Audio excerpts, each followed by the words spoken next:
Minimalists. I know, I swear a lot. No, you're totally fine. My kid is rich. Truly, she's rich. Like the other day, she had a bunch of hashtags on a flyer from the show, and I was like, "What are you doing?" So after the show, I'm like, "Did you have fun?" She's like, "It was a little boring, but you owe me a lot of money." And I was like, "What are you talking about? It doesn't count when it's the show because I'm working and I'm paying our life." And she goes, "Nah, the way I see it is there wasn't a script, so you chose to say those words. So I'll just leave this here for you to do the math." And I was like, "You're 8 and you're a fucking grifter." Please tell me you're recording this.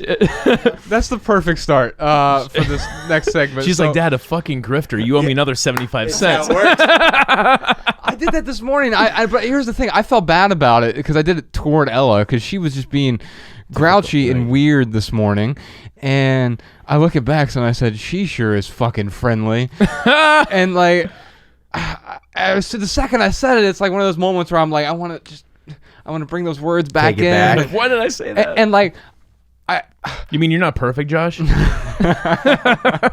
I think the kid. I'm super down with swearing in front of my kid. I love it because I just think they're just words, and I'm also down with showing her the weakness of me as a human. Do you know what I mean? If you can say to your kid, "You're being an ass," lose yourself, so your kid sees that you're not this sort of perfect, emotionally unavailable. You know what I mean? Where it's like you're like, because it doesn't mean you don't draw the boundaries, but you got to let them see you at your worst. You're also being consistent, man. Like, you are being your true self. You're not being two different selves. One person, this is how I am around my kid. This is how I am around not my kid. Like, it's better to have it all one. And they'll smell, disingenuousness. Yeah. Like kids, as you know, they soak it up. I mean, like if it's not real. If it's not congruent. So there is, if you are, even if you're trying to discipline them, but you're doing it in a sort of half-hearted, half-assed way, and you're like, they look at you like, like, okay, yeah, okay, I'm sorry. Right. And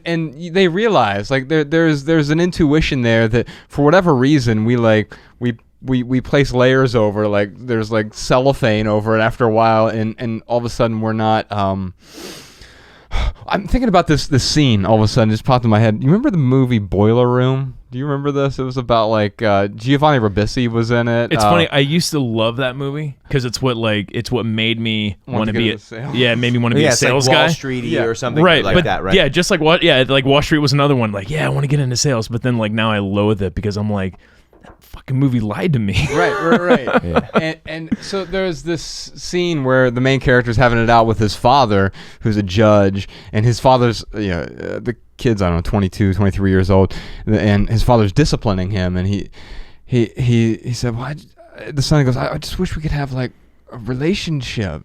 And Dad goes, "A relationship?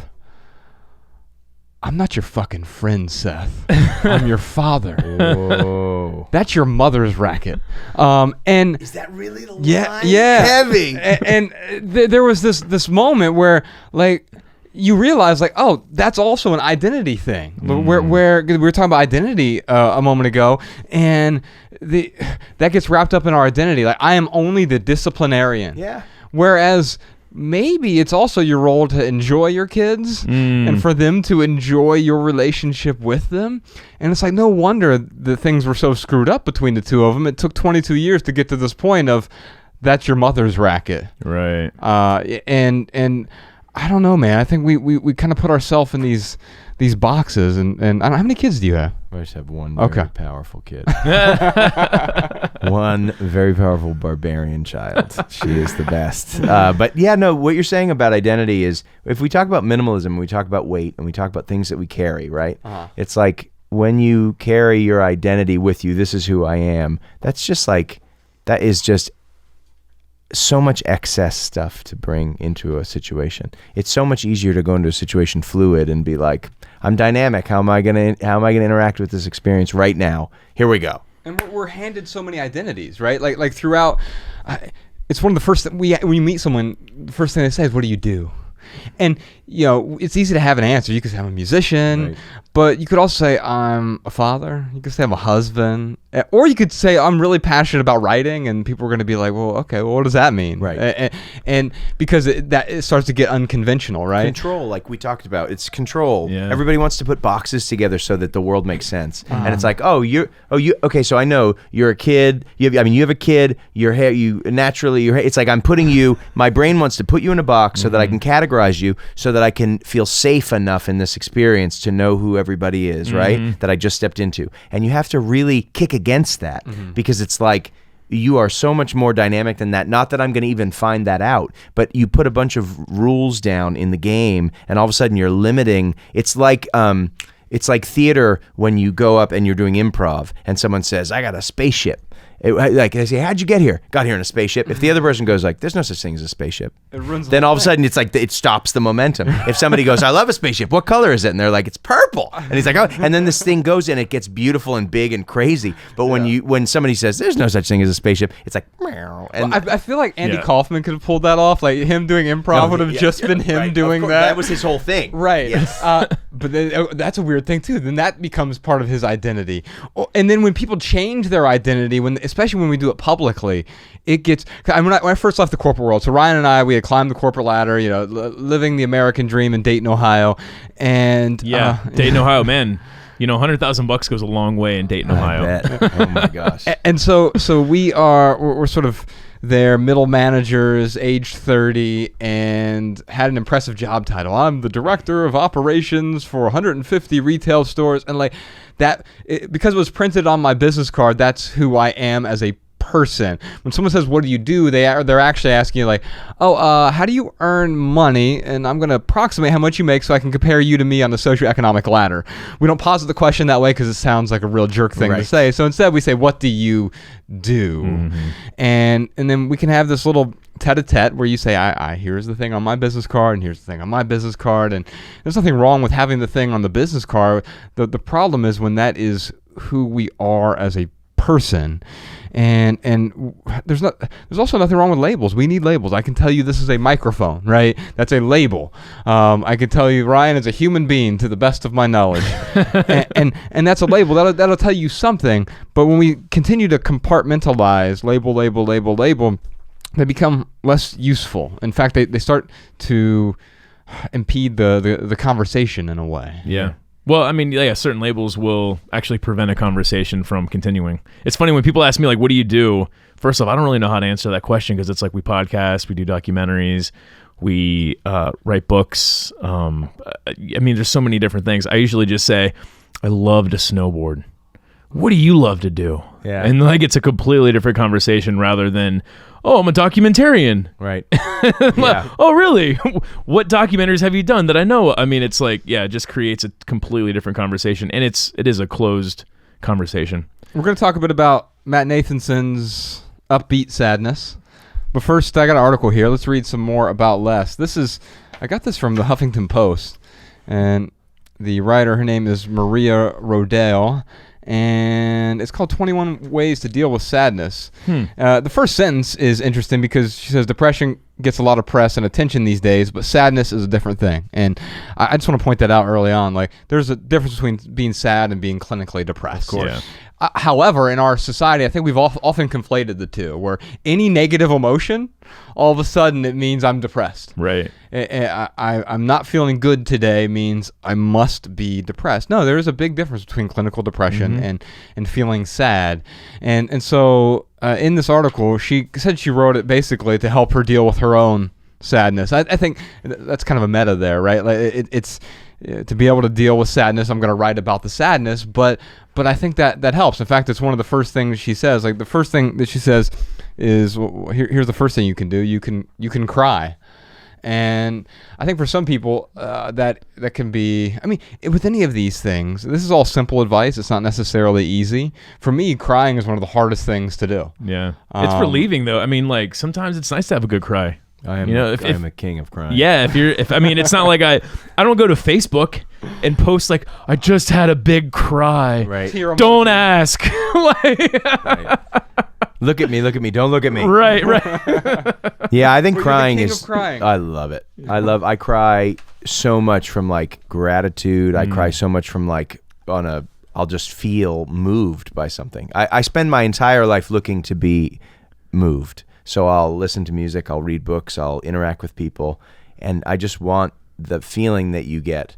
And there's just it happens a lot. Sometimes when my blood sugar goes in a good, I haven't eaten all night, and I go and I eat like something good for breakfast that feels good, and all of a sudden it just, my mind clears, and I just cry because it's just so incredible to be able to, it's like, how awesome is this? You know what I mean? Like, I need more therapy, yeah. man. Dude, I should have programmed you to cry, Josh. I'm sorry. Have you seen the Allstate commercial with there's it's like this Allstate commercial where the agent, you know, like their thing is like, our agents have empathy for you, and there's like, well, here's one of the robo agents, and like it was a robot walks up dressed just like the Allstate guy. He goes, I have compassion. Oh, I can't believe your car. Like there's a robot like crying all over the car, but it's like they're spouting out tears, and that is what we're talking about when we talk about social media. It's this sort of affected crying. The look at me, don't look at me, or the don't ask thing is, don't ask really means please ask. Right. Please console me. Please have empathy. But maybe we could just say that too. It's funny. People don't have the tools, man. People don't have the tools to do that. And so sometimes it just depends on how much you want to indulge them. Sometimes you don't have the ability to indulge. Or if they're, bandwidth. So if they're someone in your family and you had to deal with it all the time, the last thing you want to do is when they dangle the apple is to be like, you want them to learn this is not how you do it. And sometimes you don't want to reward bad behavior. Right. So you don't want to say, this person is like fishing and I don't really feel like giving them. I want them just to be direct. And if someone's intimate to you, you can say, I want you to be direct with me. Yeah. This kind of thing is not working for me. I don't want to have to decipher what you mean. But when it's somebody that you went to high school with who like, you know, and they write, you know, I would never, if something happened to me that was super emotionally, I'm just not that person. I would never post it on social media, but no shade to people that do. It's just how they want to do it. And so it's just however much we want to interact with it. You know what I mean? But I think it perpetuates the sadness in a way where we hold on to it, and then we see other people's sadness, and that makes us sad. Or the opposite is also true. Of course, we want to put our best foot forward when using social media. I think that makes sense. But what that has led to is we've created this false patina of like everything in my life is perfect, because you see everyone who's an influencer on social media, and everything is so pristine. Their feed almost looks like an advertisement every single time, but you just don't know what they're advertising. I felt this way about the Bradley Cooper, Lady Gaga, which I didn't see, but they played the Oscars and they did that song Shallow. And then all the footage the next day was like everybody was talking about it, right? So it's like they did their job, they did their theater, they did the job they're supposed to do. Lady Gaga and Bradley Cooper created this thing that was viral for a second where people thought about it.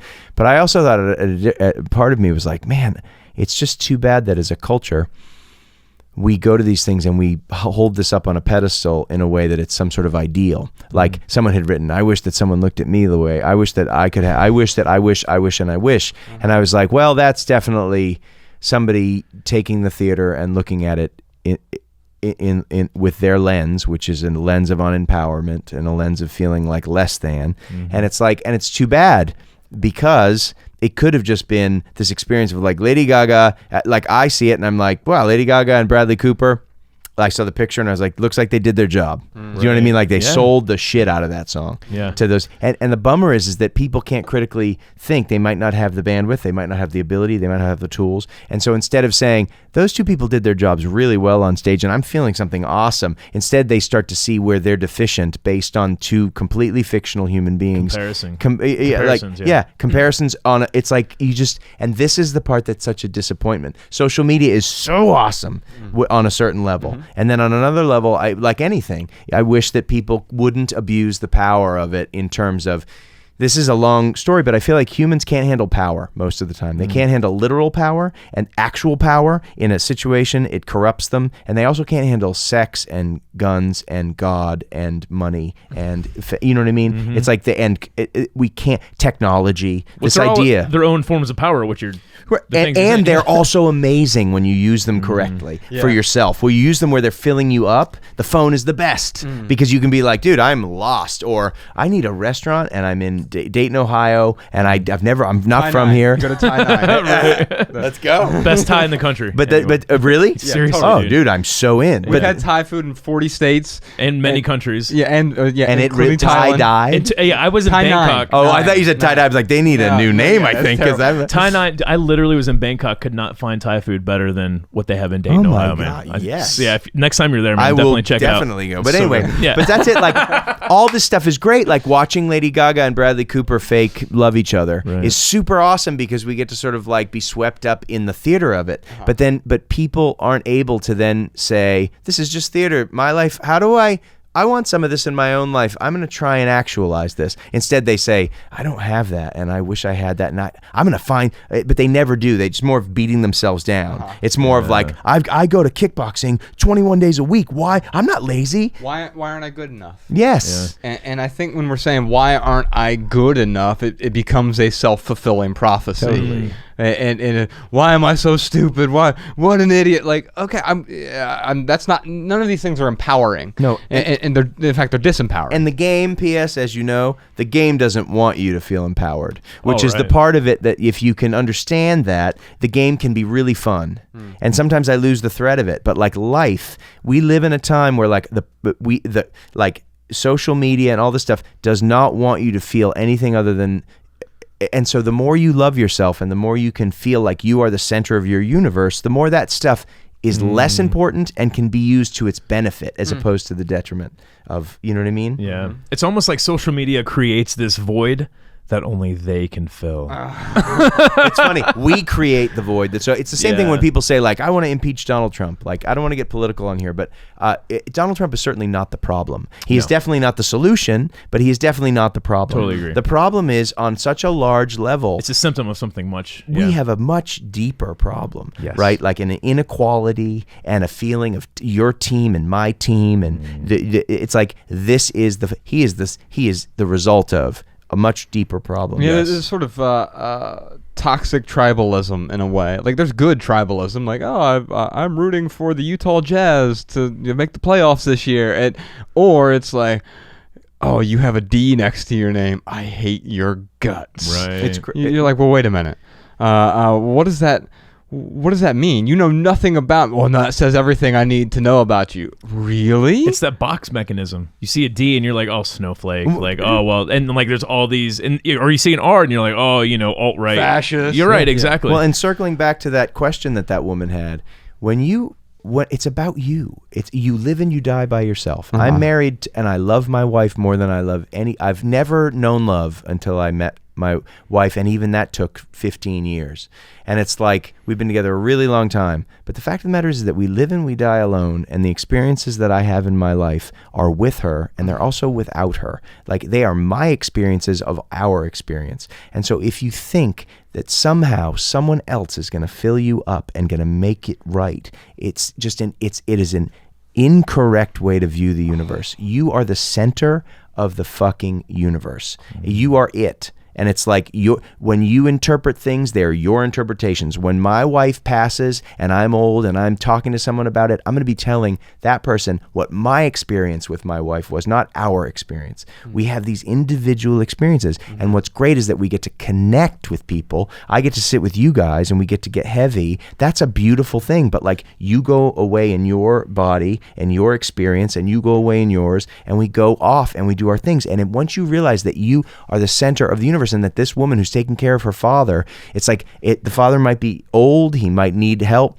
but it might not be her fucking job. Do you know what I'm saying? Like her job is to love and take care of herself. You know what I mean? And it's like, this is how it works. We get caught up. I had a real blowout with my family-wise. I have a strange family dynamic, but I feel the same way about my kid. I don't feel like my kid is beholden. I don't feel like my kid owes me anything. It was my decision and my wife's decision to make a kid. And it's like, so my job now is to take care of my kid, fill her up with love, try and help her and send her on her way. But at some point, if I don't ever want to feel like she owes me a debt because I've done something that I chose to do, and I created this being out of nothing, and it's my fucking job. And so it's like, I don't want to hold her to some standard when she's older. I'm not her drill sergeant. I am now because she is a child, but when she becomes an adult, it's up to her. She can hate me, love me. I'll try my best to be connected to her. I might not like who she's become. But none of that matters. But we take all this weight and we think, well, my parents took care of me. I need to take care of them. And it's like, on a certain extent, totally. But on another extent, if it's costing you, if it's undermining your love of yourself or your well-being, get out or find someone else to do the job. Parse it out to someone else so that you can get the space back to love your life, so you can look at your father and say, you're not a burden. What can we do? How are we going to do this? Yeah. Like, that's a perfect segue to the number 2, actually. Here's the thing. There's a poem I have here, but number 2 is write bad poetry. It says or good poetry if you can.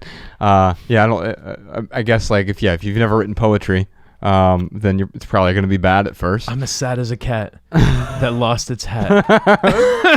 Are you getting this down, Sean? In my pants I shat. And in my pants I shat. This guy, lyricist. And I ate so much I got fat. A poem by Ryan Nicodemus. That's strong. There's this thing that I believe that good music, good fiction, and to a certain extent good poetry can do. I don't know much about writing it, but I know about reading it. I was at the bookstore the other day. This is the same day the psychic came to me and handed me her card. And I just opened up. I was at the bookstore because I had to use the bathroom. I just love, like, where did you get your hair color? It's an incredible question. Here's my card. Yeah. Like, don't you know?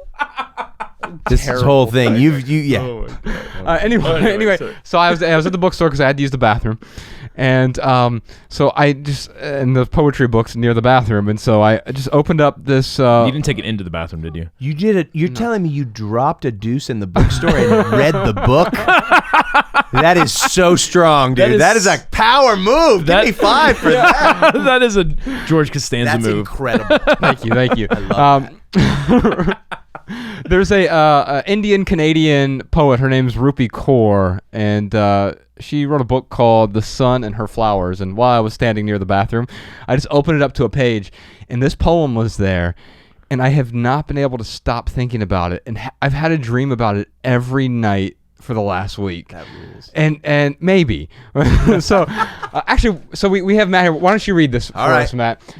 It's called The Sun and Her Flowers. In a dream, I saw my mother with the love of her life and no children.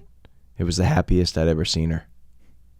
Totally dope. No, I love it. And the thing is, like, I didn't know this showed me a weight that I didn't know I was carrying. Like, I know my mother would have been happier. You know, she's dead now. She's been gone for a decade. She would have been happier if I would have never been born. And that's been a weight I've been carrying. Sure. Now, do I actually know that? No, it's impossible for me to know that. But I know it on some sort of deep down level. And it's like, I've had a dream about her every single night since reading this stupid bathroom poem. That's kind of dope. Yeah, I know it is. I love that. And for real. The thing that we were talking about earlier is like where the things happen off screen. The real action, the real cerebration is not within the words of the poem. It's between the lines. It's beyond the lines. It's before the lines and after them. And I find that is true as a perfect corollary to your music. Like you'll have a line that is profound or like angry. I wrote down one that's one of my favorite lyrics of yours. From Queen of Knots. But I thought it was mean. I love this. Flattering. You said, you're somebody else's baby. You're somebody else's crazy now. Yeah. And I totally feel that sentiment. You know, where you're like you're letting go of someone or something, and like I don't have to deal with that anymore. But also projecting all my own insecurities onto the thing at the same time. Yeah. Can you talk a little bit about not that line necessarily, but about something that leads to you to writing something that is maybe mean or angry? Yeah, it's funny. Angry stuff is tough because again, a lot of it comes out bullying, which is not really what I want to have happen. Again, like knowing my space in the universe and knowing that and again, not to say this again, but just knowing I'm a straight, white man. I've been in power in the universe of our country and for a real long time. And so it's like, so for me to go after something in a song and vent is like, it's got to be really done in a way that doesn't feel like a big bully coming down and telling someone to, because I've done it before. I've written songs in my earlier period where I didn't know my position, I didn't know how it all worked, and it just sounded like a bully, you know what I mean? And so You're Someone Else's Crazy, You're Someone Else's Baby, You're Someone Else's Crazy, that song Queen of Knots, that's just a straight up mean song. I think I was writing a letter to a specific person. I don't think I was. And I wanted to articulate to them how much I didn't like them. Do you know what I mean? Queen of Knots, like no, and also Queen of K-N-O. It's that idea of like, you know, yeah, I mean, even the song title has parentheses around the K, right? Yeah. And so it's just one of those things. It's like angry songs are tough. Dylan did it really well. When Dylan wrote, I mean, Dylan was the best at it. You Got a Lot of Nerve, like Positively 4th Street, you know, those kind of songs. Like, or he was just really good at vitriol and very articulate at taking someone apart. And for some reason, when he did it, it didn't feel like bullying. Why is that? I think because Bob... Because he couldn't sing? Or yeah, what? I think you joke about that, but it might be. Do you know what I'm saying? Like, he doesn't come off as... Bob Dylan has never come off as a powerful... he's always come off as the underdog, no matter how. And so and he kind of did that to himself too. We were talking about identity a second ago. He set aside when he did the whole electric thing. It was like, yeah, you're not going to put me in that box. No, like, he's the king of playing the game. I mean, he created himself out of Duluth, Minnesota, and he came in, infiltrated the folk movement in New York, and then owned it, found that platform, and then changed platforms to electric, then changed platforms again he found Jesus, you know, and then he changed platforms again. He is so good at playing the game. And it's like, and then on top of it, he is so supremely talented that it's like, he's a case study, man. Like, he's the best. And you gotta love that kind of thing. You were saying, like, we were talking about Wall Street or Boiler Room, but the idea of like those movies celebrate the person that plays the game, kind of in a way. Good. Yeah. And on a certain level, like totally, people that do that, like on a certain level, I respect the hustle and grift of our president. Sure. Do you know what I mean? Like, I really do. Yeah. But it's like, you know, and anyway, so Bob Dylan, that's I think why, because he was always the underdog, and he always kept himself in this incredible position, and it was a different time. I've never looked at him that way, but yeah, it's funny because like with Dylan, I went and saw him in concert like in 2005 or 6, and it was just like, because I was expecting this great Bob Dylan performance. Did he play piano the whole time? Was it the one where he played? No, he didn't play piano at all. Like, he just had a band, and the band was like killer, and then like, and he just. Yeah, he just stepped up to the mic and he was like, and I was like, oh, but like looking at his writing though, like, yes, like he is an amazing writer, dude, and he knows what he's doing coming up on stage doing his shtick too. Yeah, like he's a wild ride, and it's fun. Prince, I went to Paisley Park on this tour. I always visit like hero stuff, and I went and saw Prince's joint, and it's like Prince was another one who just did it pretty great. Like, he played the game really well, and he was supremely talented. Yeah. You know what I mean? In a way that was like, you know. It's so good. Yeah. Well, I was gonna say, just to finish up on before we jump to number 3, and number 2, like writing some poetry or writing some songs or whatever, like that's kind of a meditative experience. And I think like, when you're dealing with sadness, maybe it's, and I can't tell if this is the same thing or not, but having a meditative experience, but also being able to like give yourself permission to lose your mind for a little bit. Well, so when you wrote the essays in the book, right? There's this feeling that like you have a goal in mind, which immediately puts weight on the job, right? So if you don't have a goal in mind, you can just sort of free form. I call it creative puking, right? And then I find it the creative refinement period where you go through the puke and you're like, oh my God, is this a coin? You know what I mean? Like is that a piece of corn? Yeah. Funny, I teach a writing class, and one of the things that we talk about is panning for gold. That's the editing process, basically. Two very different experiences, right? Editing and writing. Right, and so the writing part, I call it, to use a music metaphor, jam session writing. So like, a jam session is never meant to be like really recorded, and it's not the final product. You're not going to put that on the compact disc. And you're just sort of jamming. You're trying this out, and you just played the drums kind of weird. What did you do there with and then all of a sudden, what was that? What chords were that? And you get a melody going, and all of a sudden you have a little bit of something. You have the beginning of an idea, and you do enough of that, you build up a bunch of sediment, and eventually with that sediment is when you pan for the gold. Yes, totally. And my guess is, because a lot of the lines that you write, they seem so sort of.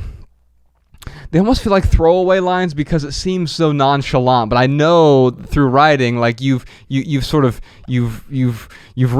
all the sediment, and you're like, there's the gold. You're somebody else's crazy. I can write a whole book in 5 words. That's super flattering, by the way. But yeah, that's it. It's like, to me, every morning I try and throw up what's going on in my brain, and then if something, I thought you were talking about bulimia. What is going on? That would be a dark turn, a very dark turn.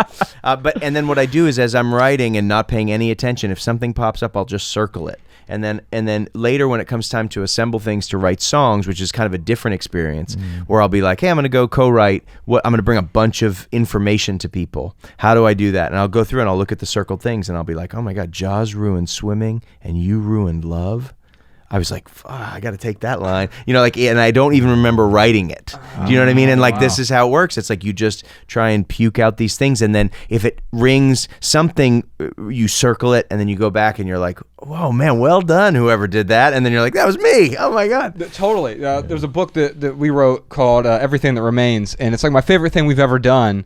And there are parts of it I read, and I'm like, who the fuck wrote that? Yes. Like, and there's this sort of flow state. Ryan talked about writing being meditative in a way, right?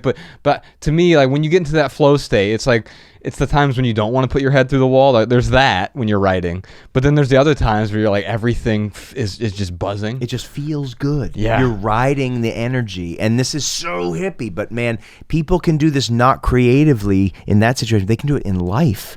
Like, the universe is like humming, and it is doing its thing independent of us. And the more you can dial into it, cats, dogs, children, these things are so dialed into the energy of the universe. My kid could sense, your kid's young, same thing, can sense when you are feeling not good, when you're pissed. You can feel, and then they respond by being, and you're like, why is my kid being so difficult on the day that I need them to be the least difficult? And it's because they're sucking up your vibe. It's like they get it. And so it's like, this is how it works in like the universe. And creatively, it's the same way. So when Bob Dylan sits down, Bob Dylan had no filter because that muscle was so strong in him. He created so often. Prince so often, and he had none of the doubt that becomes a blockade. He just enjoyed finger painting and throwing stuff around. And it's like, and then he could then later go back and see. He could say he was smart enough and analytical enough to see with one step removed and go, yeah, that's a good line. Yeah, that's a good line. Yeah, that's great. And then this thing happened, and it's like everybody is capable of doing that in their own way. Yeah. So number 3 here is listen to music. Now, I don't know if I agree with this one. Like, if I feel sad or downtrodden or whatever, like, maybe the music can help, but generally for me, listening to sad music perpetuates the sadness. Okay. I don't know if that's true for everyone. I was just thinking of the anthems that you were talking about, how you wanted to write. Like, there are certain anthems, like songs that can pull you out. Yeah, that I'm like, if I'm feeling down, I'm like, oh, I'm going to listen to that. I'm trying to think of something, like the whole album of Fun, like that one big album, the second album they did, like that. Some Nights. Yeah, that's a great album. Like, it is to me, like that is it's a great album when I'm feeling down. Okay. If I wore it, like when that album came out, I just wore it out like so quickly. It's like, as soon as I started hearing some, I was like, it just turns me off. Right. But like I've had enough distance from it now to where, like, yeah, if I want to, try to like get myself upbeat, make myself feel upbeat, I can totally listen to that album. But I agree, listening to sad songs when you're sad, I love it. I really do. I do. It makes me feel not alone. It makes me feel incredibly.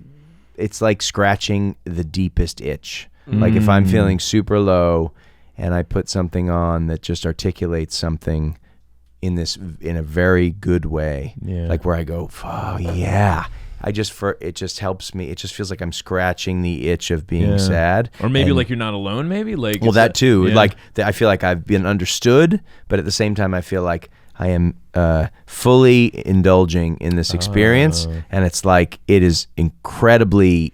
I love it. Sometimes because songs take on different dynamic based on how you're feeling. And so sometimes songs that I love, that I've heard a million times, I'll hear them differently with a different set of brain moments where I'm like, I'm feeling sad. Why am I feeling this? And you put something on and it's just like, I've never heard this song this way. And then all of a sudden it cracks open in this beautiful, it's dope. So yeah, I'm actually, I listen to sad songs when I'm sad. I also listen to upbeat songs, anthems. I like it all. But you've done both with your music. Like I said, it's upbeat, sad songs in a way, and so it's confusing at first. There is this dissonance between the upbeat and pop. I use that word complimentary, not pejoratively. But especially because your music has evolved significantly from 93 or whatever, right? Yes. And so, well, I actually, we could talk a little bit about that because we had a question about overnight success. And it took you sort of, I don't know, a dozen or 15 years to have you had this big hit after 15 years in. Yeah. And I imagine it changed things, but it also made you realize that certain successes aren't what we thought they were going to be. It's funny. There's a couple things you said. Sometimes I think I have a great career and I love it, but there have been people that have gone so far past me, right, that I envy, and that I see them kind of and I go, what did I do wrong? What didn't I do right? Right, that's what your brain wants to say. I'm as talented as John Mayer. Why aren't I John Mayer? Or what did John Mayer do Yeah. that I didn't do? And I think I don't know, and you want to try and solve it, right? This is the big thing that our brains do, which is a false thing. But anyway, so sometimes I think maybe my mistake was that I never picked a team. I never picked like a side. I wasn't like William Fitzsimmons, who was like, as soon as you say William Fitzsimmons, you know what you're getting. Yeah. Do you know what I mean? Or when you say John Mayer, you sort of know. He tried to diversify, but Jason Mraz is another example. You think, I know exactly what I'm getting with Jason Mraz. Like with me, I'm not sure. I think after 11 records, there's been some mixed signals. And it's like, and to me, I've never played sports. I've never been on a team. I don't even believe in the idea of team. And almost to a fault, I run away from the idea of like, you're not going to tell me who I am. Like, I'm me, right? And it's to a fault. And so I think about it from the perspective of what you said about like, sad songs being sad songs, happy songs being happy songs. And then sometimes it's confusing because you don't know. And it's like, overnight success, just to tie it back in, sometimes I think that my career has been so gradual and long because I don't think I'm particularly good at, I don't particularly like myself. And so when you don't like yourself, it's really impossible to have confidence in what you're doing. So it's really easy to get knocked around by analytical thinking and or other people's opinions about yourself. And so as I'm sort of going, if a record doesn't do well, instead of doubling down and being like, I love it, this is who I am, let's move, I have in the past said, I did something wrong, I got to change this, I got to do this better. Well, when you're saying do well, like what does that even mean? Exactly, right? 1,000%. Right, because before it meant one thing, now the record industry has changed so much where it's like, I'm not doing enough singles now. Right. Where's my mixtape? Right. No, it's streams and playlists and those things can be great. And we can ride that sort of wave of technology, but it's certainly different from cassettes and CDs and million copies sold. And I just love how it went from like the first original technology, it was the record. And then we moved into like 8-tracks and then cassettes and then CDs, and now we're back to the record being the cool thing. Well, yeah, in a nostalgia way we are for sure. Right. And I love me some vinyl. Yeah. But yeah, it's funny how the industry changes. This is the other thing. A lot of times people will say, a lot of people have, because of the way the industry's changed and because there's so much less money in it, there isn't really, but seemingly there's less money in music. Yeah, the record company's making record profits, by the way. Dude, pull Beyonce aside and tell her there's not a lot of money in music. It's just you got to find it in different spots, right? And so, but people that didn't really want to do this, but wanted to do it because for not the wrong reasons, but wanted to do it because they were filling a void, like they got kind of shat out the back of it because they were like, everybody wants to solve their own problem through external things. So now it's tech. Everybody's got a tech idea. Everybody knows what because they think that money's the answer, and they think that somehow they're gonna. It's a lottery mentality. And music used to have it so huge, man, because there was so much money, and people were signing people, and you could have somebody like Alanis Morissette put a record out she made in a room with Glenn Ballard, and it sells 10 million copies, and people are like, "That's what I want to do. I could be her. Let's do this." Instead of the idea of working and finding what you're passionate about slowly and evolving with it and just kind of rolling. So, and I would say that what's knocked me off course has been my lack of confidence in myself. It's been definitely because it's made me pull my punches, second guess my moves, instead of confidently just doubling down and being like, this is who I am, and I'm going to keep. Look at how Brandi Carlile has had success recently, and she's never been anybody but her, right? Like she made records that she just steadily did her thing, made Brandi Carlile records, and here we are. And I have this fundamental need to not be known as Matt Nathanson, so I go kick against it. So I'll make a record because I don't know what it is. I think it's like, because I do know what it is, and I'm sorry to ramble, but please. Don't be sorry, man. This is awesome. This is the time to ramble. When you have an identity that people can identify you with, it's an easy way to promote yourself, and it's an easy way to get your brand going. But the way that I see it in my damaged self is I see it as a way for people to grab hold of something and identify me with a portion of who I am and then throw me away, right? It allows people, and because of the way that I grew up, the idea of being tossed aside is my fundamental fear. The idea of being told, I don't want you anymore. You're not who I thought you were.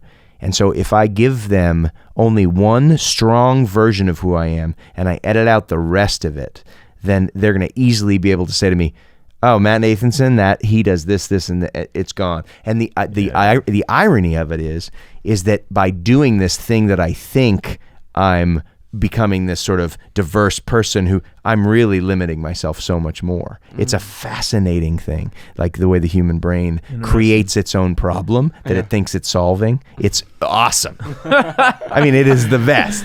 I find that with me and Ryan, like, you know, when we get recognized or whatever, it's always like, hey, minimalist guy. And for me, I like the fact that, like, we are the minimalist as opposed to being, you know, it's not the Joshua Milburn show. And so I have my own interesting version of that you're helping me unpack right here, where all of a sudden I'm realizing, like, maybe I'm hiding from the fact that, like, oh, it's me. Hey, look, it's Josh. Yeah. We're the minimalists, You're right? much And I can more hide powerful. behind the logo, so to speak. Yeah. Well, and and to see it from another, it's like, as the minimalists, as the team, it's why Guns N' Roses got together. It's like Guns N' Roses is a five very anti-social fucking guys got together in 1985 or 1984 or whatever it was, made Appetite for Destruction, and the gang mentality, it helped in such an unbelievable way because the power of Guns N' Roses as a 5-piece, as those chemical, U2, it's all that stuff. So it's like the minimalists as a unit, quite possibly, is a much better throw of a punch to knock somebody out than it is to sort of be rabbit slapping them with, like, the dynamic version of who you are. So like that it, so in a way, it's like, it's how all the good ones do it. Do you know what I mean? But it also is the thing that traps all the good ones inevitably, because Guns N' Roses don't like each other and they don't want to be a unit. And Axl Rose wants to run the show, and so he so he breaks apart the thing that is the power, right? And it's so the minimalist, as sitting with you guys, it's like it's a fucking powerful thing to, like, you guys as a unit. And I'm just not a team player on such a level that I could never find someone that I wanted to have help us move something. I'm the same way. I'm the most individual sort of. I'm an extreme introvert. Spend 90% of my time alone, and the other 10% of the time around people that I feel like I can interact with, and it's actually much harder for me to be part of a team, but I think much better for me to be part of that team.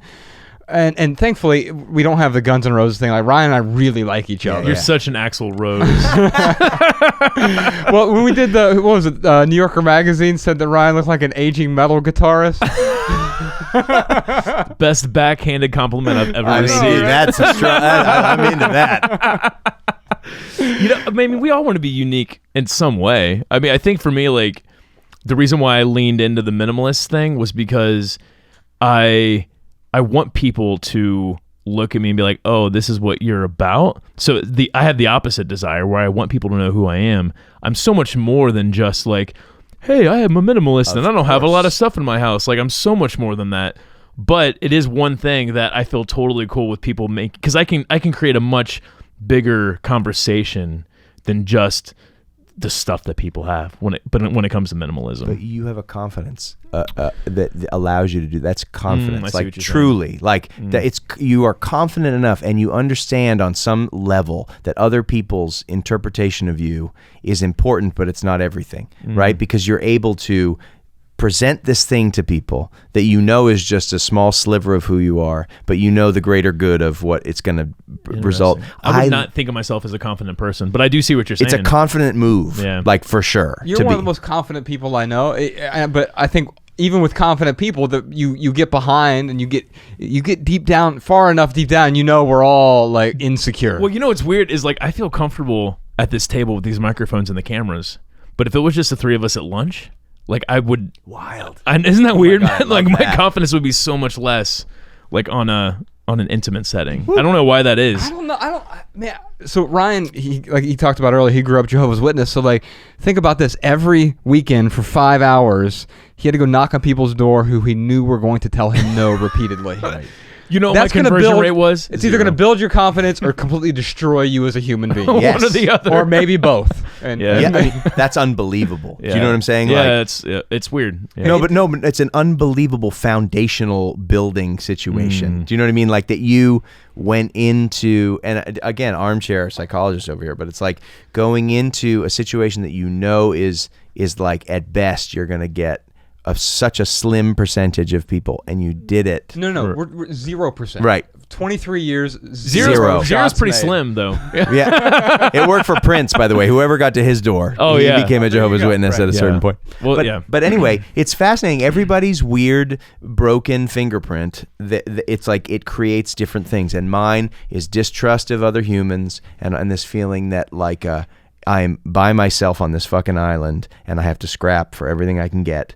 And so I never join teams. And then at the same time, I want everyone to love me so they can't push me away. And then that's kind of how I've built my entire life. And so if you go deep back to your thing, like, wherever the wound is, it's there, and you figure it out and you unpack it. And it pretty much it's narrated. It's the story that you've written for yourself. And you have to actively get in front of it to rewrite it. Yeah, because it is just that. It is a narrative overlay. Yes. Like we love to create stories, that whether it's with music or with fiction or with movies or whatever it might be, but and it's always like in these weird, like, chronological order.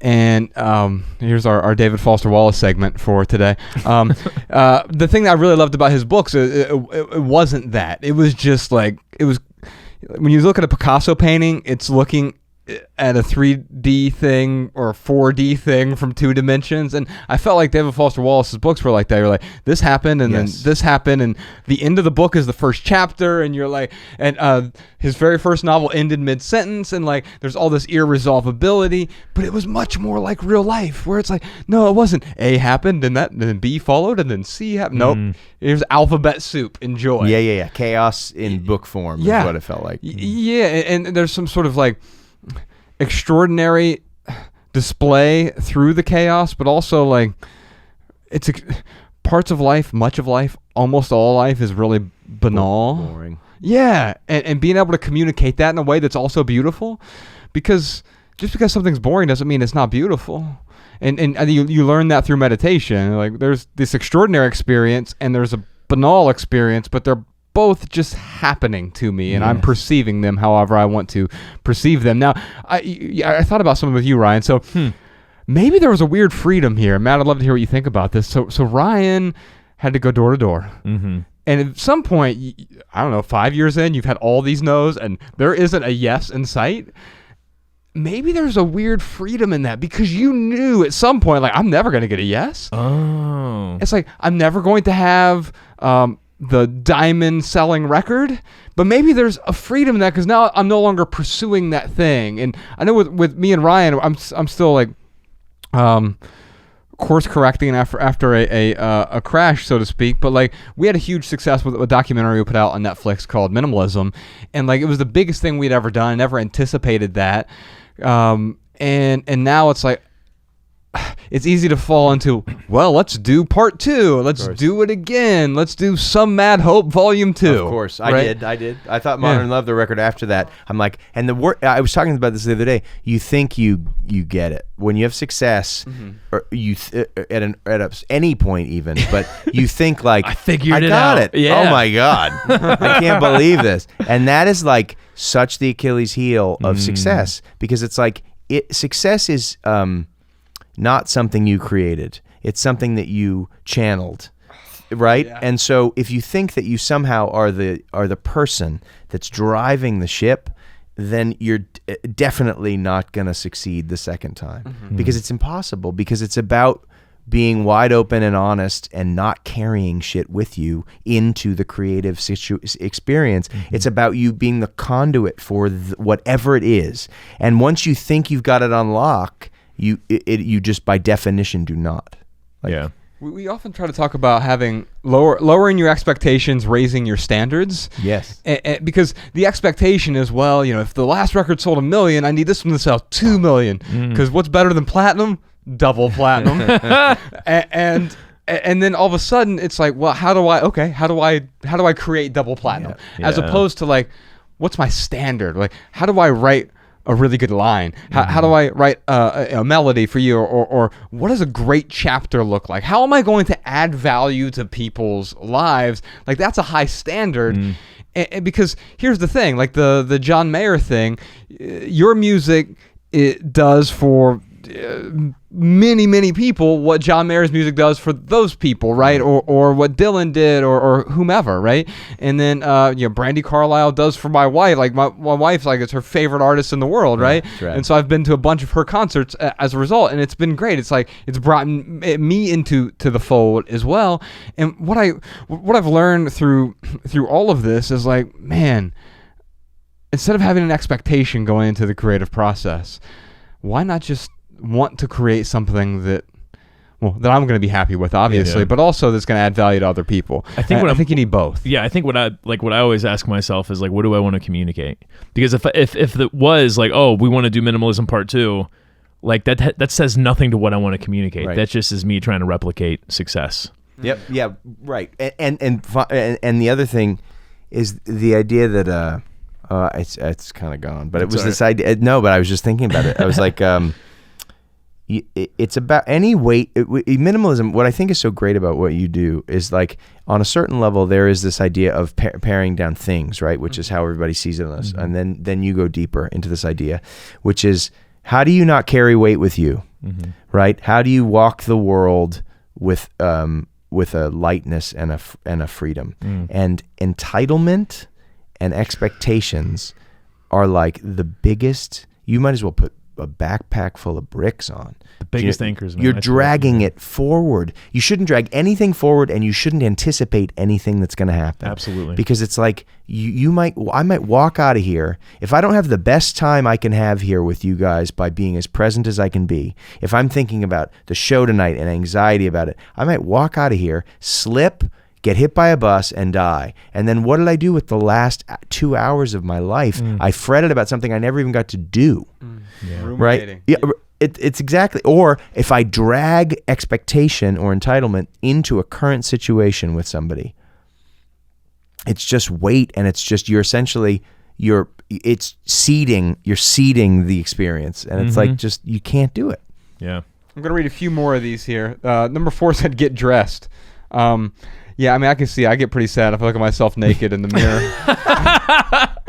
Well, yes, get dressed. it's funny though. You're like, why are my balls bigger? As I get older, my testicles are dropping. What's up with that? What? That sucks. Well, I know like when I've been depressed or been sad before, I don't know if it's truly been like chemical suppression in my brain, but like, yeah, it's sometimes you don't want to leave the house. Yeah. And it's like, yeah, I'll just sit around in my boxers all day long, and it's like, I'll go, a couple days without taking a shower, and I finally take a shower, and I'm like, why didn't I do this sooner? Yeah. Showers are the best. Yeah. I've said, like, thank God for technology that created water pushing through a tube into my face. Like, it is one of the greatest joys of life. Yeah. Yes, indeed. The next one is go outside. So, I mean, really, we're talking about here, whether it's get dressed or go outside, or there's some other ones in here that are like walk, run, ride, get out in nature. What she's really saying here is change. Yeah, change your state, you change your physiology, even change the scene, the geography, and changing geography might just mean getting out of your apartment. Yeah. Now all of a sudden you're confronting new geography, even if it's snowing outside, and you're like, okay, like I can actually feel this. This is what it feels like to feel alive. Well, you talk it's not always pleasant. You talk a lot about like when you're depressed, you do depressed, and there are legitimate depressed people, like chemical suppression of like of dopamine, serotonin, whatever. Like, but even though you are depressed, the more that you don't do depressed, sitting around in your underwear, not taking showers, not getting outside, like the more that you change your state and don't do depressed, like the more of a chance you have of pulling out of it sooner. I'm not like, these aren't the magic bullet answers to someone who's depressed, but it can certainly help change your state, which can help you pull out of that. Well, that and don't state. even get me started on eating well. Oh, get man. me started on like exercising, holistic eating. You've read ahead. Number 16 is don't forget to eat, but not too much. Yeah. Well, and or eat things that are like, again, when I'm feeling good, I want to have good things, and when I'm feeling low, I want to eat pancakes. Right. And it's like, and not that pancakes suck, pancakes rule, but like you cannot build your entire life on pancakes and pizza. But it's like, tweet that. And so, but what I'm saying is like it's just like power, it's just like technology. Like cake has a place and it rules, but if cake becomes a crutch that you use to make yourself repeatedly, it means you're doing your body, you're disrespecting your body on a level, and you're also disrespecting your mind. That's most of my depression as a kid was more than not based on how I did or didn't eat. Like how well I did, how I didn't, consistent. And then once I started doing that and then adding in physical exercise, all of a sudden it changed, I would say 90% of my desire to hang from and also like locking down on loving my wife and loving myself. And now I haven't thought about hanging from a fucking like a sprinkler head at a hotel and I used to think about it all the time. Wow. Right? Because it's like just how it worked. You'd get super boxed in and you're like, I got it. Can this belt hold my weight? I'm going to do it. What triggered that? Like, it's a feeling of being trapped for me. It was this feeling of like whatever it was, right? Whether it was like being a shitty husband or feeling like I was chasing after something that didn't want me, but I couldn't get it to want me. Why don't you want me? I don't get it. Success or whatever. It could be a person. It could be a thing. Then all of a sudden you become trapped, and again.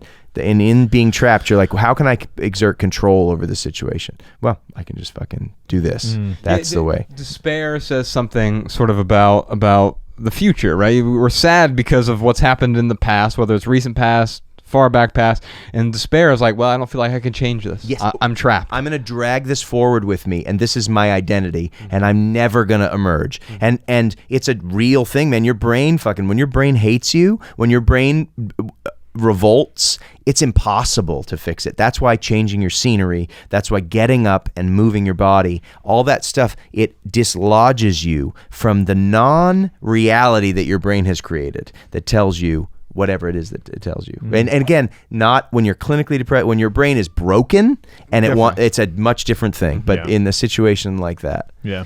There was one in here about being around people, right? And for me, I don't even know where it's at right now, but I'll talk to someone. Number 12. For me, it's talk to the right someone or maybe said better, like surround yourself with the right people. Because for me, if I'm feeling despair, if I'm feeling sad, I often want to be by myself. Or I think it's better to be around people who are empowering, because you can surround yourself with the wrong people and it's going to stress you out more, make you more sad. humans humans are, this is super, but we are essentially just, what's the word? For each other, like, here's the deal. If I want to drive from here to San Francisco, I get in a car, right? I don't buy a cow. Right. If I want milk, I don't go to my car. Like, we are all resources for each other. And you have to identify the resources that you need at the time that you need them. And you have to understand that, like, sometimes you want to find somebody who commiserates with you and is a friend that wants to sit down and be like, life sucks, doesn't it? Sometimes that's great, right? But you don't want to then go to that person when you're in a place of feeling really bad. And you know what I mean? Like, you have to find your resources and you have to figure out who's going to be able to help you. It's like music on a certain level. You don't want to go to, listening to a sad song when you're sad doesn't work, don't fucking do it unless you want to get more sad. Humans are the same way. All we are resources to each other. And so if you go to the cow and you ask it to drive you to San Francisco and you try and milk the Hyundai, it's like you're only going to be bummed out. It's only going to cause you like a level of dissatisfaction that you've never experienced. Why isn't this working? Yes, like, and you keep doing it, and this is how humans do it. Yeah. And that perpetuates the discontent, and then there's that, what we call the crazy 8 pattern, right? From sadness to angry. So anger, and then enough anger leads to sadness, and then enough sadness, you get mad because you're sad. Why doesn't anyone understand me? Damn it! Yeah. And then all of a sudden, like, no one understands me. And it perpetuates itself, right? And and so some of these things we're talking about today are really ways just to break that pattern. The last thing and we'll put a link to this article here because we didn't get to maybe even half of it. Be grateful for the experience, I think we can often say gratitude is the attitude, and any other sort of truisms, and the thing that we were talking about earlier, though, is we're going through the experience. It's a happy experience. It's a sad experience. You can't have the mountaintops without the valleys. You can be grateful for both. There's a sort of landscape of life, and you're not going to experience perpetual peaks, because that's not a peak anymore. That is turns into a plane. It's Indiana. That is flat. Yeah. And there are no peaks there, and that's okay. It's okay to go through life like a Zen Buddhist and they have a certain thing figured out, but I don't know. I kind of enjoy the peaks. Yeah. Well, and the idea that you were saying Queen of Knots, right, is a song about this one person specifically that I wrote, and I hated this person for a really long time, and at a certain point I totally gained gratitude for this person. But there's a problem when people say, like, be grateful for your surroundings. That puts a real weight on a lot of people. Feel that as like a challenge, like, why don't I feel grateful for my surroundings? I'm not doing this right. This person feels grateful. I'm not grateful. I'm mad. And it's like, and then you add on this layer of hatred of yourself, like, where you're like, well, I can't even be grateful for something that's good. And it's like, that is the antithesis of what you want to be doing. You are adding more shit to your plate. It's like, so when someone says that's why the pithy is tough sometimes, because it's like, you've got to be grateful. You're like, or not, that's how I interpreted it. I don't even know what you said, but I interpreted, you got to be grateful for every day that and it's like, fuck you. I don't have to do anything. Do you know what I mean? Like, and sometimes being grateful is fucking hard. Yeah. And so like, it's not just easy to do it. And so it's about bandwidth. It's about stretching. We talked about hip flexors and hamstrings, and we joked about it, and no ass and all this stuff and the idea. But if you don't stretch, you will never do it. And you will never be able to, you will constantly get crunched down by your own body. And so it's the same thing with this kind of thing. If you keep crunching yourself about, I'm not grateful enough, you're never going to be able to open your chest, and you're never going to be able to, you're going to throw your back out, and you're going to be fucking, have to get, surgery at some point in your life. You have to slowly but surely stretch yourself to the point of where you can actually have gratitude. I saw this person that I wrote that song about on a plane, and I wanted to fucking jump out the window. I wanted to jump she was on a plane with me, and I was so, I hated her so much. And it's like, but that took 7 years for me to get to the place where I was like, dude, if I'd never met that person, these experiences would have never happened. But if I had then weighed on myself and been like, I had no gratitude, I just mad, I hate myself, I can't believe it. That's like, what the fuck are you doing, man? Right. Like, stop. Ryan and I had, we worked at the same corporation together, and we had this boss who was a tyrant. I don't know how else to really explain, but he was a tyrant, and he was just constantly like yelling and nothing was ever good enough, and I certainly didn't enjoy working for him. But 10 years later, I have a certain gratitude because I think he's one of the big reasons I decided to leave, right? And maybe I would have waited it out another 10 years and climbed a few more rungs and been a C-level executive. If you would have had a really nice boss, yes, you would have been there so much longer. I'd probably be there now, and I'd be the the vice president of Who Gives a Shit, right. And I wouldn't be content with that because I wasn't content before. But the guys who I aspired to be like, the closer I got to them, I kind of realized like, oh, like I'm aspiring toward the wrong thing. My ladder's up against the wrong building. But walking away from it in distance has helped me create a gratitude for, and realize like he was going through his own battles too. Like health problems, heavy, right? When you realize that like the person, when you realize that like if you can find empathy for Donald Trump. And I don't mean to make this political, but it's like he's a great example because everybody hates him or loves him. Mm-hmm. And it's like if you can find empathy for like, man, it must be incredibly whatever happened to that guy that made him who he is. And if you can find empathy for those people, then all of a sudden you don't want to punch everybody out. Right. Like it, and I come from a punch everybody out background. You know what I mean? Yeah, I still feel like that. The empathy is it's strong for me with LA traffic, man. Oh yeah. It's just like when someone cuts me off, I'm like, hey, dude, they're in a hurry too. Or like we're all in a hurry. No idea when they honk at you. I used to be like, I'm gonna get out of this fucking car and pull you out of your car. And it's like, you think I didn't see the green light? Yeah. But people, and then my wife will be like, but when they say it's not about you, you have finally understood what that means, right? This person, you just you don't exist. Like it's about this person's interpretation of the universe, and so you're not actually you. And I go, yes, I get it. Whereas before I was like, I am me. I would never do that to someone. Why would someone do that? And I only do that when people are fucking idiots. You know what I mean? And then all of a sudden you get it and you're like, oh. And then all of a sudden when you can get to that place, it's way more minimalist in the way that you can exist. Well, you can let go of those feelings that weigh you down. Like I don't have to carry the traffic with me into the studio. Yes. Yeah. And you can be in the traffic and not, if you spend your time grinding against the traffic, that's like not a way to live your life, because you could get out of your car, get hit by another car and die, and then what did you spend your last chunk of time doing? Being pissed off about just put on a podcast. Do you know what I mean? Or put on an album you love, or whatever. It's like we make it so we create almost 90% of the problems that we experience, and it's like. Granted, other people there's real problems, but like in my life, I have found, I'll only speak for myself, that 95% of the things that have thwarted me, I've built. Yeah. And all the things that we're carrying with us that are weighing us down, we pick them up at some point. Yeah. And we also can give ourselves permission to set them down. Sometimes it's difficult to set them down because sometimes it's not just stuff. It's the stuff beyond the stuff. It's the relationships. Ryan, you were talking earlier about being the minimalism guy. People will see you as the minimalism guy, and that's one sliver. The nice thing about minimalism is it has been the sort of Trojan horse to get us in the door to talk about these other things. Our next book we're working on is called Love People, Use Things, and it's about the 8 different relationships in our lives. That's a cool title.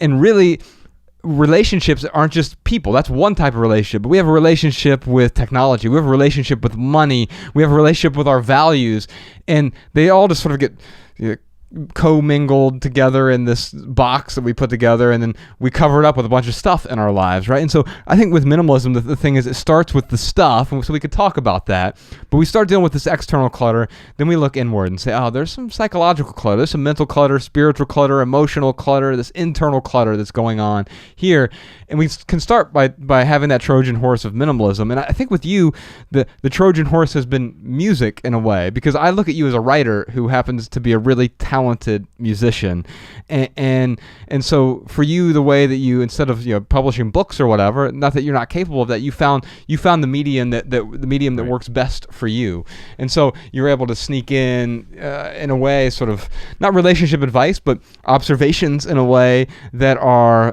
poignant, that are I think that are powerful, and that hold when done well. They allow the person to sort of hold up a mirror and see that in their own life. That's nice. Yeah, and for me, music is the most potent of the art forms, because it for me it It's not visual art. It's not reading. It's like it's not a movie. It's like it's a very quick punch. Yeah. You know what I mean? And it does it. But it's a hard punch. You feel it in your bone marrow when it's done well. You feel it on a cellular. Yeah. But the other thing, one more thing we were talking about, but the idea of judgment as a weight, right? Like judgment puts a distance between you and everything, right? Like so when you judge something, it distances you, and that distance is a weight.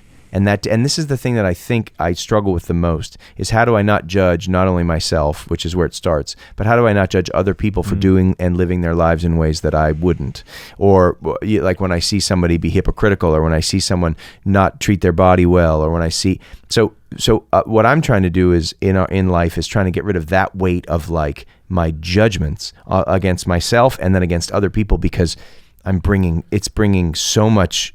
It's convoluting everything, you know? Yeah. Also realizing people are different too. And so when you're saying, why didn't you do this the way that I do it? It's like saying, I really like a green Ford Taurus. Why don't you drive a green Ford Taurus, right? How boring would the world be if it was a sea of green Ford Tauruses? This is the thing, right? Like it would be Dystopia. The worst. Yeah.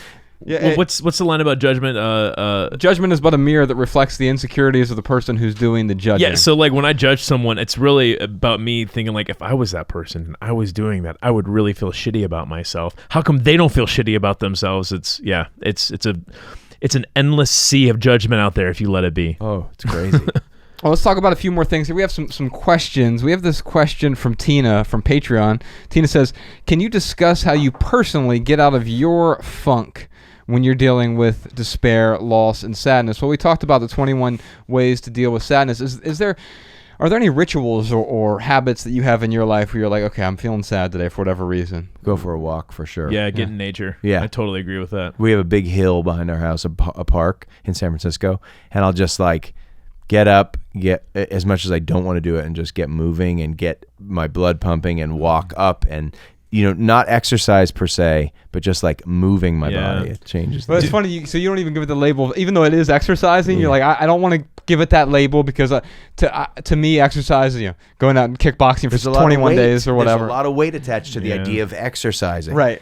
And so it's easier to just get up and move. Yeah, primal movements. You know what I mean? That's like what it's about. Like I'm going to go walk up here, and my wife and I connect way better when we walk. We've spent most of our lives like going on walks together, and inevitably, if we dial into it, that sex occurs after a walk because it's like you're so fucking dialed into each other and dialed into the things, and you've let go of all this stuff, and then you get home and you're like, let's fuck. Do you want to fuck? Like that is awesome, and it's the best. Like it really is. I love being in nature. Like we were Mariah and we went to see the Super Bloom, which is going on right now. Like, did you go? Yeah, it's incredible, man. But like there was a certain point where. Well, at first, you can't get away from human noise. Like, there's this beautiful, these beautiful blooming flowers. It looks like the hills are, like, set on fire. It's just, surreal. Like, you feel like you're in virtual reality because it's, like, the orange is, like, so blinding. It's so bright. And, like, we were walking, and Mariah's like, isn't it weird, like, how you can't get away from human noises, like, even in a place like this? I'm like, yeah, you're absolutely right. So what we did is we went on, like, one of the really, really long trails that goes... it's like 2.5 miles to the end of the park or wherever it is. And all of a sudden, like, we lost the human noise. Like, there was a brief period where we were like, oh, here it is. But like, there's a certain point where like, for a brief moment, I'm like, what are the poppies telling me to do? But obviously I'm not going to sit there and listen to, what are the poppies telling me to do? But there is something. Well, you might, depending on what state you're in. Yeah, that's true. But no, but the idea of what are the, what is nature telling me to do? Really, that's kind of how I look at it, and like having that grounding moment and like getting all the human noise out of the way. Like that is, to me, that is a really powerful way to just be honest with yourself and like really kind of lift yourself up out of a funk, for sure. It's funny when you say you were talking about the Waking Up app earlier with Sam Harris. I remember specifically on day 17, I realized, like, I walked into this coffee shop, and the thing he often says is like, this is all appearing in consciousness.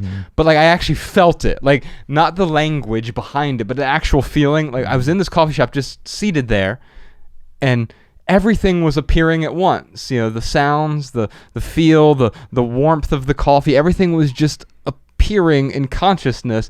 And there's a weird sort of profundity in the banality of that moment. Like there's nothing particularly remarkable about sitting there having a cup of coffee, something I've done a million times, but in this moment, there was something remarkable about it. Yes. Because it's fucking remarkable, dude. Yes. Like, you literally went into a building that people built out of shit and then drank coffee that people made, that someone farmed. I mean, it's all real awesome. Do you know what I mean? Like, and the feeling that you get when I've never had coffee, right? I've never drank it. But when I drink something that I want, that I like, a perfect cup of tea, that is magic, man. I mean, that is like the best. Yeah. And so it is profound. That's what's crazy. You go to Samovar a lot? Yes, I love Samovar. There used to be one down the street from my house, but there's one.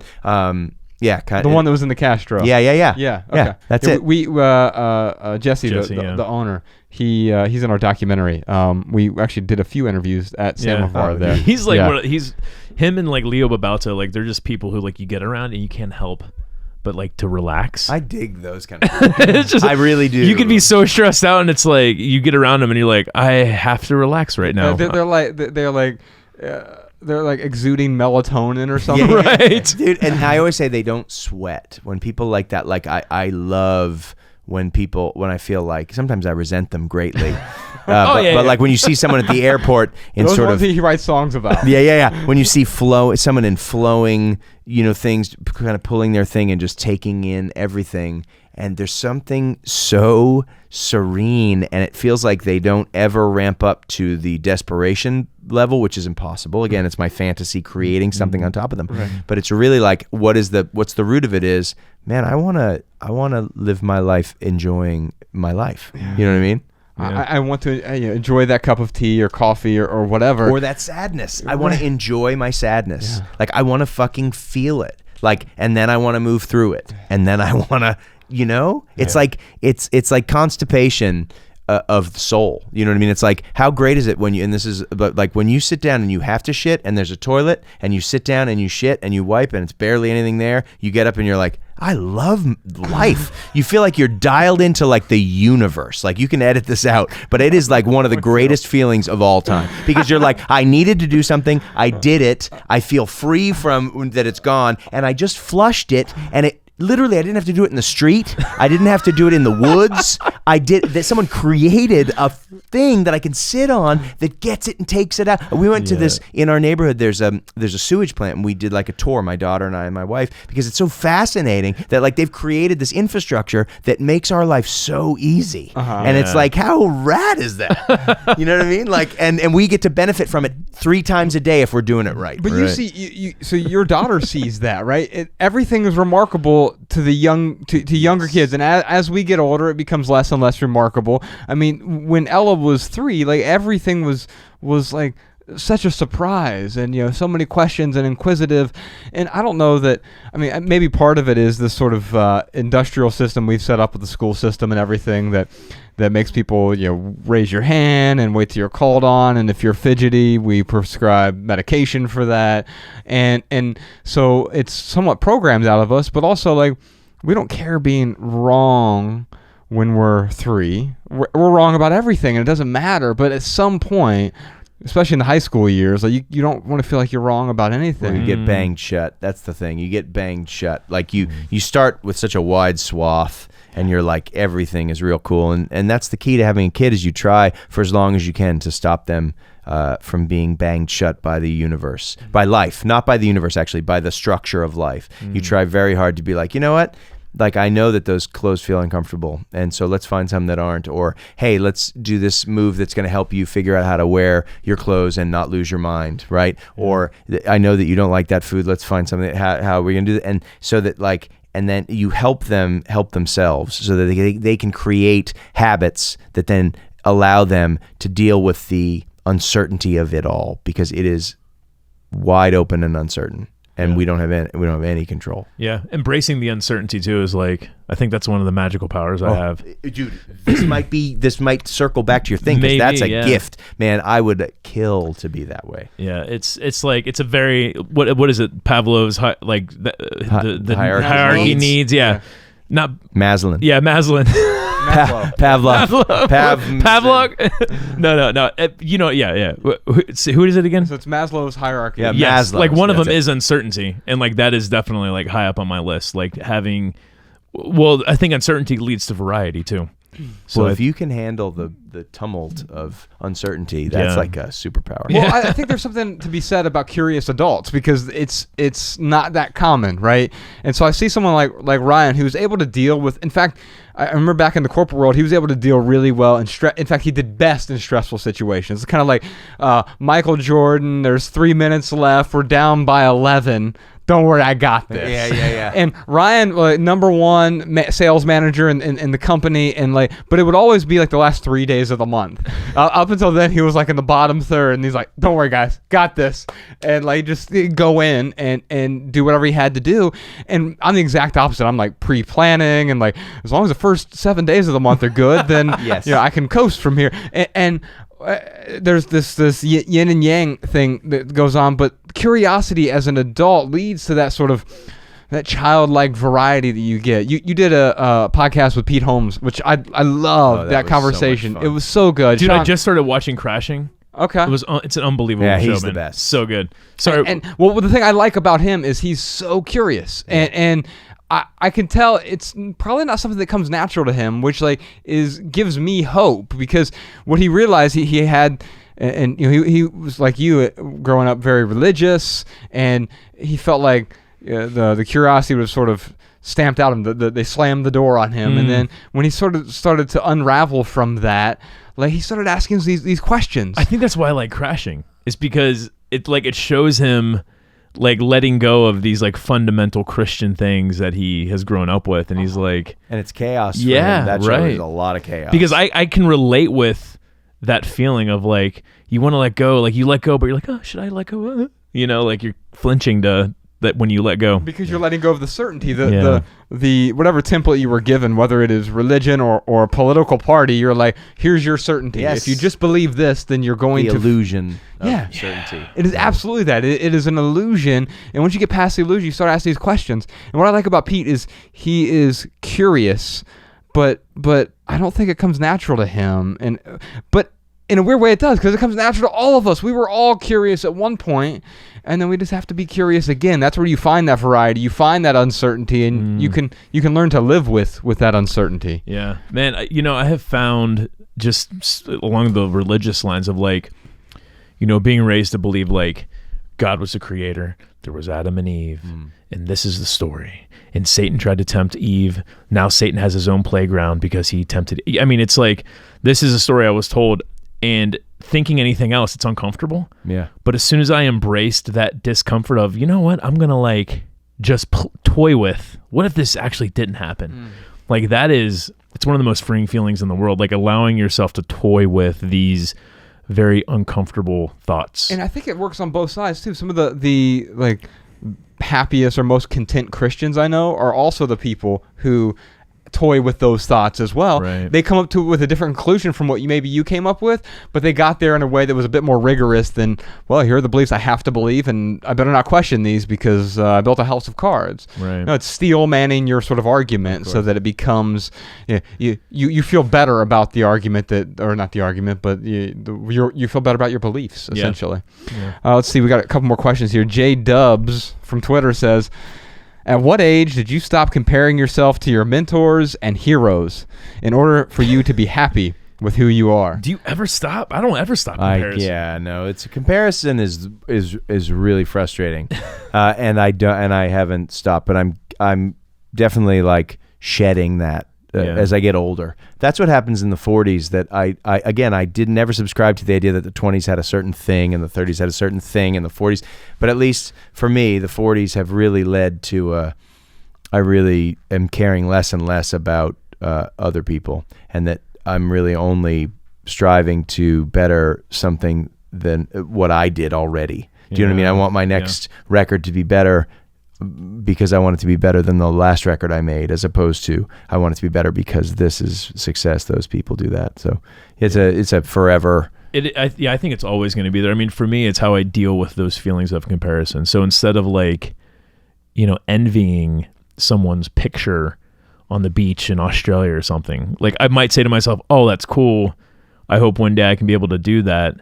But I don't let that pull me in a different direction than I was already heading. And I think that's where the comparisons really start to mess people up, is like I'm going this way, and then you look over and you're like, oh, no, I'm going this way, and then you look over, and then you can never actually choose a direction because you're constantly comparing yourself to others. I think comparisons are important because in a sense, like, it gives you something to shoot for.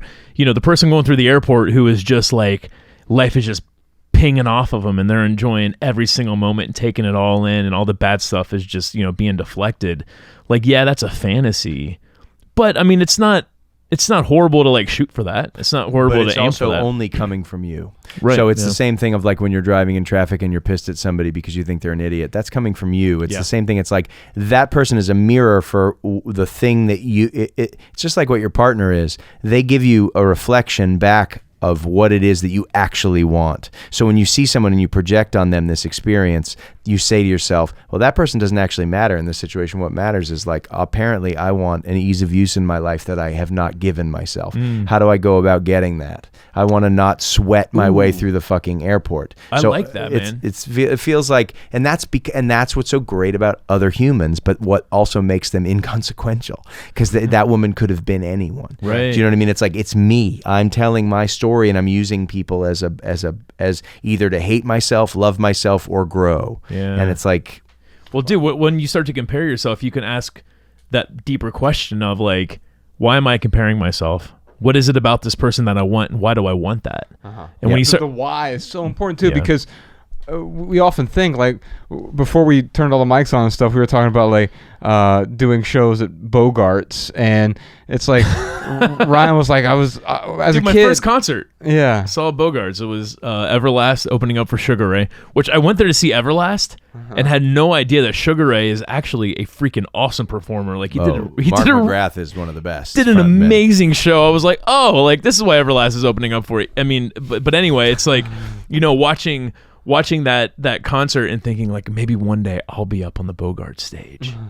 And then you were, and by the way, everything that could have went wrong. Right. The sentiment was still there, though. I was still able to appreciate, like, well, I am here, Bogarts. Yeah. I'm up on stage. You had the opportunity to be grateful for it, but I think there's a sort of détente between what the two of you were talking about here. So Ryan, you're saying, sometimes comparison can be good because it gives you something to shoot for, and what Matt is saying is comparison can be toxic because it turns you into this pinball that's just like, well, if I'll do what this person says, no, bing, I'll do what this person says, bing, and then all of a sudden you're like, you become directionless in a way, and I think where the two converge here is maybe what Matt is saying is like, I really am comparing myself to my future self in a way. It's the only way to live your life. As opposed to constantly like gazing in the rear view and saying, well, everything's screwed up back there. Well, like, yeah, it's okay to look behind you occasionally, but when we live in the rear view, then we're certain to crash. There is something profound about like the person that I compare myself with the most is my future self.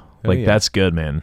Yeah. And the idea that comparison to other people, you have such a limited understanding of the other person that you're actually you don't actually know them, so you're not actually comparing them to, because you don't know them. Right. You don't even have any understanding. You're just comparing a moment of their lives. You are comparing your moment of your life because you don't even know. They might be so uncomfortable in those flowing clothes. They might have the shingles underneath there, and they might be so uncomfortable, and they just don't show it on their face. Well, it's funny. So downstairs, that there's the mirror windows outside. Yeah. So we're at this WeWork building here, and I mean the mirrors that, like, when I walk by, I always suck in and look at myself walking. Like, but it's funny because I'll just work down there sometimes. Like I'm on my computer, I see people walk up, and it's one of those sort of one-way mirrors. So I see them, and it's always the most beautiful people who are scrutinizing themselves the most. And so like I see the people in the mirror, and I'm like, you don't need to look in the mirror. You are dressed perfectly, but there's this insecurity there. And then I see the guy who's 70 pounds overweight with the gut hanging out over his cargo shorts, and he just goes strolling by because it's like, and you're like, the person who looks perfect should have the confidence of the guy who's just strolling by. So, and to add another level to this, not to go, but like somebody who looks pulled together in a way that's appealing to us, right? That's work.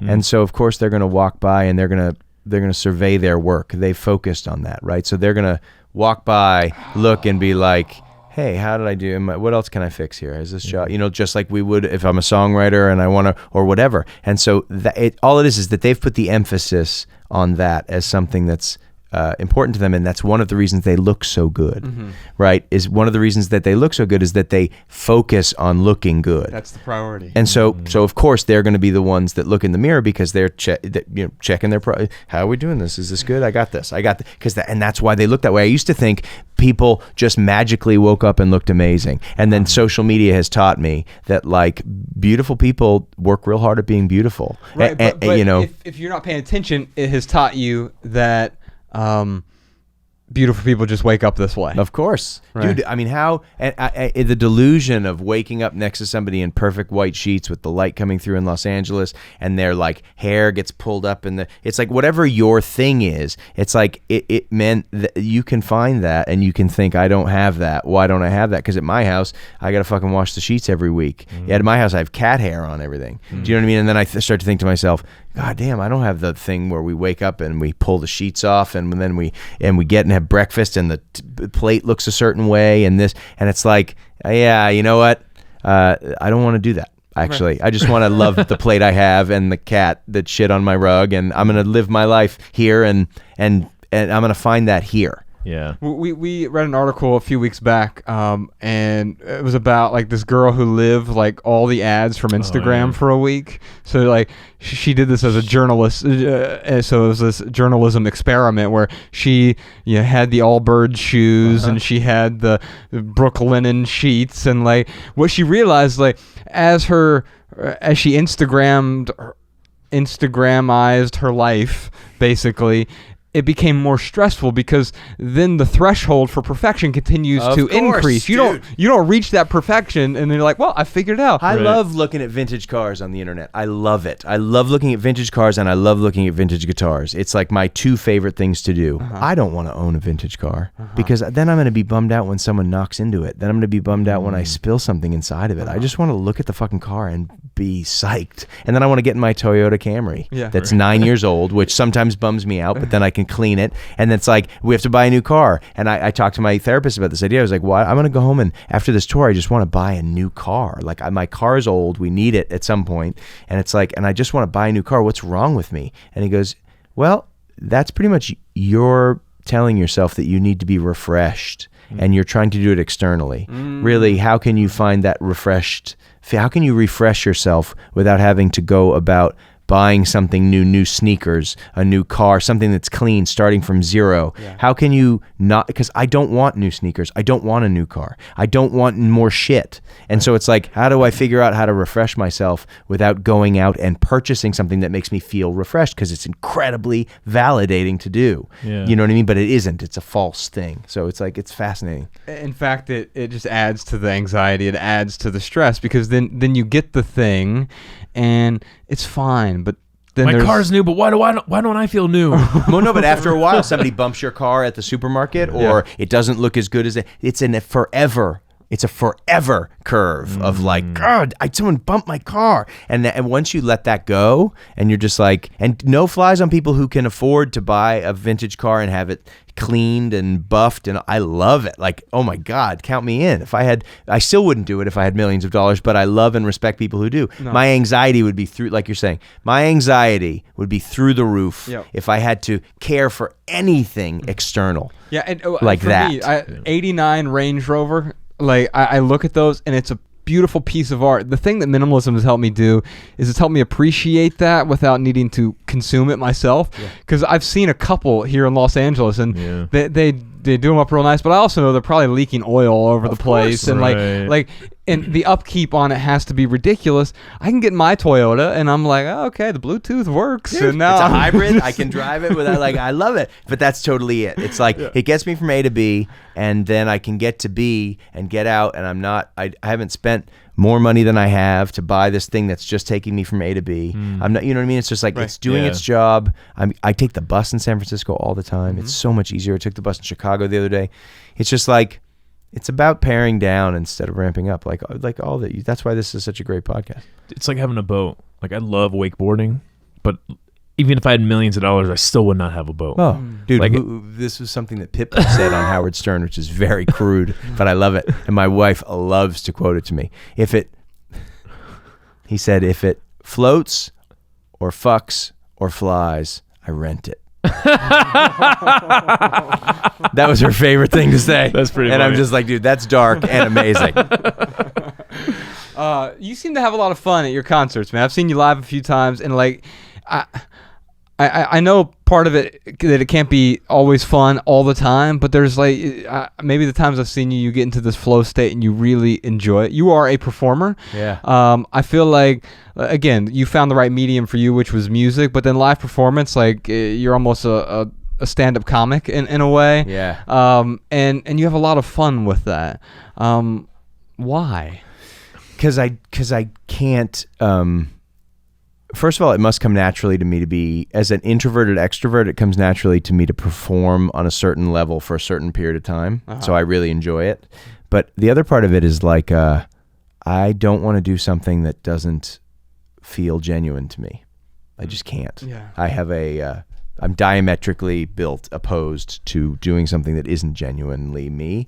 Especially, I mean, I've done it before, but I'm saying like for a job. So when I get up on stage and I'm there, I want it to be so enjoyable for me that it doesn't feel like work, and I just can't do it any other way. And when it does feel like work, it unnerves me and it gives me anxiety. I have anxiety in every facet of my life, except as I drop the water bottle.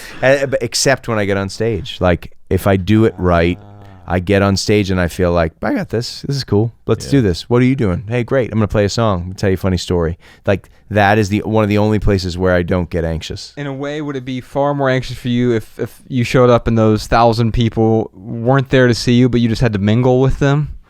Would you feel a different kind of anxiety? Just depends. Yeah, I would have to pretty much just steel myself to do it, because I do it when I open for other bands or when I play privates or whatever. I'm saying if you were in a room with 1,000 people and you just had to mingle with them as opposed to playing to them. No, it's not the music as much. I'm pretty good at human interaction. I feel like that's one of my muscles that I've got where I feel comfortable. Okay. So I feel like dropping me in a situation, like this is why I like hanging with you guys. Like, I can do it. I can do it with people. I can bounce off of them. I genuinely am looking for connection. It's something that I like. And so it usually goes, that's usually my field of expertise, is like groups of people or individuals where it's about connecting. It's just a muscle that I have over the years. It's one of the stronger muscles. What is fascinating is not just that your songs are upbeat, but like your shows, like if you weren't paying attention to the lyrics, you'd be like, this guy is just happy, and then some of the lyrics are like, wow, okay, I barely caught that because you're having so much fun. And I think maybe the takeaway from this is you can have some fun within the sadness even, right? Yeah. You can have these sad times, but they don't have to unravel into perpetual despair and discontent. They're just a part of it, man. They're the valley, but they lead you elsewhere. I think the biggest takeaway from these talks we've had in these two podcasts, man, is like, learn to embrace not just the discomfort, but the shitty things that happen in your life, man. Like when you're sad, like, you know, I know this is like a really probably weird example, but it's almost like now I'm going to imagine myself as if I was some kind of spirit that inhabited this body, and like to experience sadness, and I'm going to embrace it and be like, oh, this is what sadness is like. Like this, oh wow, this is an interesting, instead of trying to talk myself, oh, it's going to go away, I'll eventually be happy again, and trying to deflect it. It's like really embrace the valleys. And when you going with that metaphor, like when I'm at the valley, I love looking at the peaks. And when I'm on the peaks, I love looking out at the valleys. And they can both be very beautiful experiences. Indeed. Matt, I want to thank you for being here today, Oh my man. God, you guys, this ruled. Thanks for having me. That was so much fun. This is great, man. I would encourage folks to listen to your new album, or listen to any of your albums, all of your albums, wherever you listen to music, or buy compact discs, apparently. There's an 8-track version coming out. You're such a hipster, man. It's so good. It's called Matt Nathanson Sings His Sad Heart. So Sings His Sad Heart is the album title, but it was beautiful what you did there.